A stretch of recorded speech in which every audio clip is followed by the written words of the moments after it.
নিয়োগ দুর্নীতি মামলায় চাকরিহারাদের অভিনব প্রতিবাদ। ওয়াই চ্যানেলে মাথা মুড়িয়ে চলছে প্রতিবাদ, যে ছবি এই মুহূর্তে আপনারা দেখতে পাচ্ছেন। নিয়োগ দুর্নীতি মামলায় চাকরিহারাদের প্রতিবাদ চলছে, আর এই প্রতিবাদে এবার অভিনব সংযোজন দেখতে পাচ্ছেন।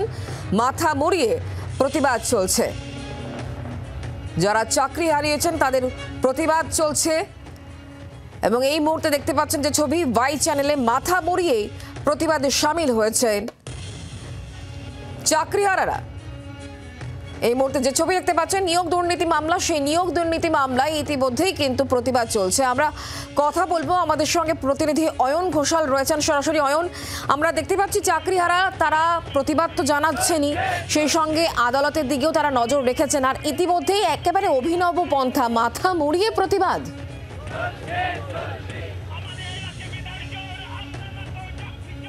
শিক্ষক নিয়োগ দুর্নীতিতে ঠিক যে মুহূর্তে কারা যোগ্য কারা অযোগ্য এই বিষয়টি পরিষ্কার হচ্ছিল না, সেই মুহূর্তে কলকাতা হাইকোর্ট 2024 সালের 22শে এপ্রিল গোটা প্যানেলটা খারিজ করে দেয়।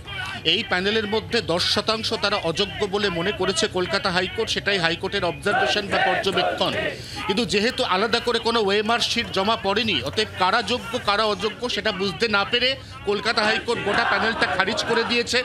একটানা 6 বা 7 বছর চাকরি করার পর এই সমস্ত মাধ্যমিক উচ্চ মাধ্যমিক শিক্ষকরা হঠাৎ করেই জানলেন যে তাদের চাকরি ঘোরতর অনিশ্চিত, অর্থাৎ তারা চাকরি হারা।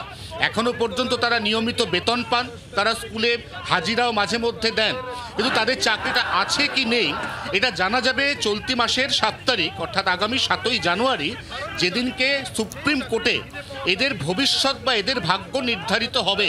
তার আগে নতুন বছরের একদম শুরুতে সরকার এবং একই সঙ্গে কলকাতা হাইকোর্ট ও সুপ্রিম কোর্টের দৃষ্টি আকর্ষণ করার জন্য এইভাবে ধর্মতলার ওয়াই চ্যানেলে মস্তক মুন্ডন করে তারা আন্দোলনে সামিল হলেন। আমরা দেখতেও পাচ্ছি এখানে একজন চাকরিহারা তিনি মস্তক মুন্ডন করছেন, আরও একাধিক চাকরিহারা আর কিছুক্ষণের মধ্যে এখানে মস্তক মুন্ডন করবেন। এবং আমরা তার পাশাপাশি একটু কথাও বলবো যে শেষ পর্যন্ত মস্তক মুন্ডন করে ন্যায় বিচার চাইতে হচ্ছে। কি বলবেন? আমাদের ভাষা নেই। রাজ্য সরকারের কাছে আমাদের কাতর আরতি, আমাদের বিরুদ্ধে আজ অবধি কেউ কোনো রকমের দুর্নীতির কোনো প্রমাণ পায়নি। আমরা সমস্ত রকম প্রক্রিয়া মেনে আমরা যোগ্যতার ভিত্তিতে যোগ্যতার সমস্ত মাপকাঠি পেরিয়ে আমরা এই অ্যাপয়েন্টমেন্ট লেটার পেয়েছি। দীর্ঘ 6 বছর 7 বছর আমরা চাকরি করছি, আজ সুপ্রিম কোর্টে আমাদের মামলা ঝুলছে। আপনাদের মামলাটা যখন 7 তারিখে উঠবে সুপ্রিম কোর্টে, অবধারিতভাবে ওয়েমারের শিটটা চাওয়া হবে। ওইটা না হলে তো কারা যোগ্য কারা অযোগ্য এটা মহামান্য সুপ্রিম কোর্ট বুঝতে পারবেন না। ওয়েমার শিটটাই তো এখনো পর্যন্ত সাবমিশন। এসএসসি রুলে 1 বছর ওয়েমার শিট রাখার নিয়ম আছে, এমনকি মিরার ইমেজ রাখার কোনো নিয়ম নেই। 1 বছর পরে এসএসসি সেটা ডিস্ট্রয় করে দিয়েছে।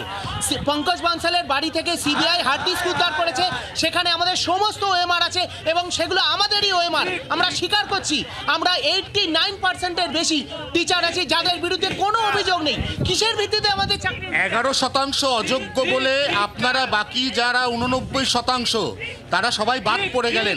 কি বলবেন সুপ্রিম কোর্টে হিয়ারিংয়ে? সুপ্রিম কোর্টের হিয়ারিংয়ে আমাদের দাবি তো আমরা রাখবই, কিন্তু এ রাজ্যের এক শ্রেণীর অ্যাডভোকেট যারা এই প্যানেলের বিরুদ্ধে ষড়যন্ত্র করছে, তাদের এই ষড়যন্ত্র তারা সফল হবে না। একেবারেই তাই, যেটা আমরা দেখতেও পাচ্ছি এই মুহূর্তে একদিকে চলছে মস্তক মুন্ডন আন্দোলন এবং তার পাশাপাশি একই সঙ্গে কোমর বেঁধে সুপ্রিম কোর্টে কন্টেস্ট করার প্রস্তুতি চলছে।